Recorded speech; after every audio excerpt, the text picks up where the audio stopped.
Hello, പുതിയൊരു വീഡിയോയിലോട്ട് വീണ്ടും സ്വാഗതം കേട്ടോ. അപ്പോൾ ഇന്നത്തെ ഒരു വീഡിയോ ഒരു ചിക്കൻ കറിന് ഞാൻ നേരത്തെ ഒരു 5 കിലോ ബൾഗായിട്ട് ചിക്കൻ വെച്ചതിൻ്റെ ഒരു റെസിപ്പി കാണിച്ചിട്ടുണ്ടായിരുന്നു.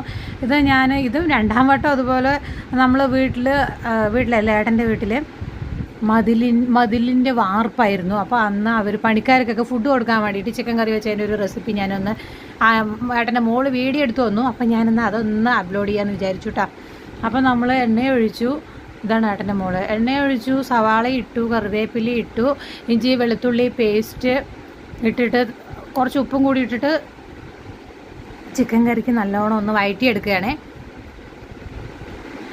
വഴറ്റിയെടുത്തിട്ട് പിന്നെ നമ്മൾ നേരത്തെ മഞ്ഞൾപ്പൊടി ഇട്ട് കൊടുക്കുന്നുണ്ട്. അതിൽ കുറച്ച് ഈ സവാളയ്ക്ക് ആവശ്യമുള്ള മഞ്ഞൾപ്പൊടി, ഞാൻ ചിക്കൻ നേരത്തെ തന്നെ കുറച്ച് ഇഞ്ചി വെളുത്തുള്ളി പേസ്റ്റും മുളക് പൊടി മഞ്ഞൾപ്പൊടി ചിക്കൻ മസാലയൊക്കെ കൂടി മാരിനേറ്റ് ചെയ്ത് വെച്ചിട്ടുണ്ട് കേട്ടോ.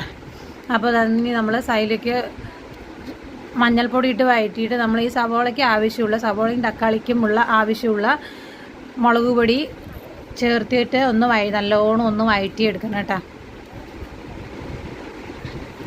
നല്ലോണം വഴറ്റി കൊടുക്കുക.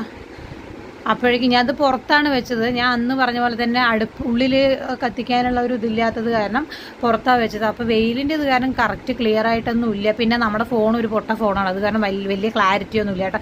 എന്നിട്ട് ഞാൻ ചിക്കനിൽ കുറച്ച് ഒരു 2-3 ഉരുളക്കിഴങ്ങും കൂടി മുറിച്ചിട്ടുണ്ട് കേട്ടോ. ഒരു ടേസ്റ്റിന് വേണ്ടിയിട്ട് ഇട്ടതാണ്.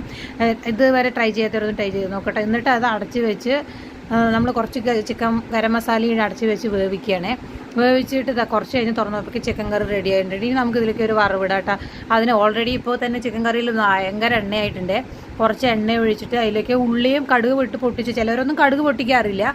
ഞാൻ കടുകും കുറച്ച് ചെറിയുള്ളിയും വെളുത്തുള്ളിയും ഇട്ടിട്ട് കറിവേപ്പിലേക്ക് ഇട്ട് മൂപ്പിച്ചിട്ട് ഞാൻ കുറച്ച് ഗരം മസാലപ്പൊടിയും കൂടി മൂപ്പിച്ചിട്ട് ഞാൻ ചിക്കൻ കറിയിലേക്ക് കൊട്ടുകയാണ് കേട്ടോ.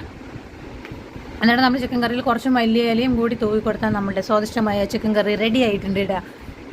ഞാനിത് വീഡിയോ എഡിറ്റ് ചെയ്തിട്ട് സ്പീഡ് കൂട്ടിയായിരിക്കുകയാണ്. അത് കാരണമാണ് ഞാൻ സ്പീഡിൽ പറഞ്ഞിട്ട് പോണത്, ആർക്കും ഒന്നും തോന്നല്ലേ. അപ്പോൾ നമ്മൾ ഉള്ളി സവാളയും കൂടി വഴറ്റിയിട്ട് ചിക്കൻ കറിയിലേക്ക് കൂട്ടി കുറച്ച് മല്ലിയിലയും കൂടി തൂവിയാൽ നമ്മുടെ കാണാൻ തന്നെ നല്ല രസമുണ്ട്. അടിപൊളി ചിക്കൻ കറി റെഡി ആയിട്ടുണ്ട് കേട്ടോ. അപ്പോൾ പെട്ടെന്ന് ഞാൻ എത്ര പെട്ടെന്ന് പറഞ്ഞു തീർത്തില്ലേ, 3 മിനിറ്റിനുള്ളിൽ ചിക്കൻ കറി റെഡി ആയിട്ടുണ്ടാവും. അതും ബൾഗായിട്ട് 5 കിലോനൊക്കെ ഉള്ള ഒരു ചിക്കൻ കറി. അപ്പോൾ ഇതുവരെ ട്രൈ ചെയ്യാത്തവരൊന്നും ആരും ഉണ്ടാവില്ല. ചിക്കൻ കറി എല്ലാവർക്കും ഇതിനേക്കാട്ടിലും നന്നായി വെക്കാൻ അറിയാമെന്നറിയാം. എന്നാലും ഇതൊന്ന് ട്രൈ ചെയ്ത് നോക്കാൻ മറക്കണ്ട കേട്ടോ.